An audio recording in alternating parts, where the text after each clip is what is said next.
Plastic मुंड व्यथार कारण भारत में प्लास्टिक अलिया एक समस्या पलटि प्रतिदिन लक्ष लक्ष टन प्लास्टिक अलिया समुद्र में पड़ुछि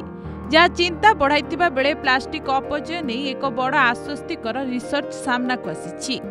एक नूतन प्लास्टिक जहाँ किछि घंटा मध्यरे समुद्रर लुणिया पानी रे स्वयंचालित भाव में मिलई एमितिकी एथिरु कौनसी भी विषाक्त किंबा माइक्रो प्लास्टिक भी बंचिबनी किछि घंटारे हजि जाए प्लास्टिक अस्तित्व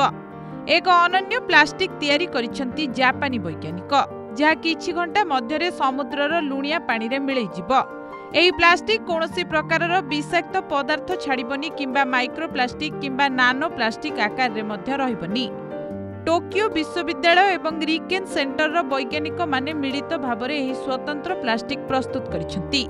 जहाँ साधारण पेट्रोलियम आधारित प्लास्टिक परि देखा जाए किंतु एहार प्रकृति संपूर्ण भिन्न एही प्लास्टिक रो विशेष कथा हेउची जे जेतबेले एहा लुणिया पानी किंबा माटी संस्पर्श रे आसे एहार मूल उपादान रे भांगी जाए एवं एही उपादान गुड़िक पानी रे थिबा जीवाणु द्वारा संपूर्ण नष्ट हो जाए पानी रे यह एक घंटा भितर संपूर्ण नष्ट होउथिबा बेले माटी रे एही काम पई प्राय 200 घंटा अर्थात 8 दिनर समय नै थाए एही प्लास्टिक रो सबुठु विशेष कथा होउछि या विषाक्त नुहे एहाकु जालिले मध्य कार्बन डाइऑक्साइड निर्गत हुए नहीं जहाँ परिवेश एवं स्वास्थ्य उभय पई सुरक्षित नूतन प्लास्टिक एपर्यंत बहु परिमाण रे व्यवहार पई उपयुक्त नुहे किंतु वैज्ञानिक एपरी एक पद्धति तैयारी करुछंती जहा द्वारा एही प्लास्टिक को विभिन्न जिनिसर पैकेजिंग भाव में व्यवहार करा जाय परिबो एही प्रकल्प को परिचालना करुथिबा वैज्ञानिक ताकु जे आइडिया कहिसंती एहा आगामी समय रे प्लास्टिक जगत रे बड़ा परिवर्तन आनी परिबो भविष्य रे एहाकु खाद्य पैकिंग औषध एवं चिकित्सा सामग्री पैकिंग एवं अत्यावश्यक जिनिस गुड़ाइबारे व्यवहार करा जाय परिबो जहाँ संभवतः पैकिंग पाई व्यवहृत हेउथिबा प्लास्टिक रो आवश्यकता को कमाइबो भारत पाई बेस लाभदायक भारत एबे विश्व रे सर्वाधिक प्लास्टिक विस्तार करुथिबा देश पलटिथिबा बेले एही प्लास्टिक भारत पाई वरदान सदृश्य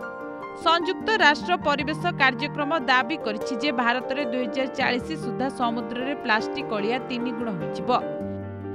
प्रतिवर्ष भारत में प्राय 5.8 न्यूत टन प्लास्टिक पोड़ा जाए प्राय 2.5 न्यूत टन प्लास्टिक स्थल भागरे किंबा पानी रे एठी सेठी फिंगा जाए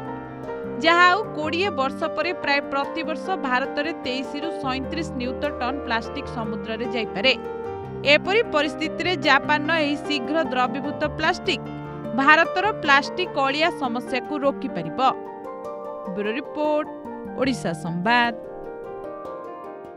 Boarding completed. Nurture.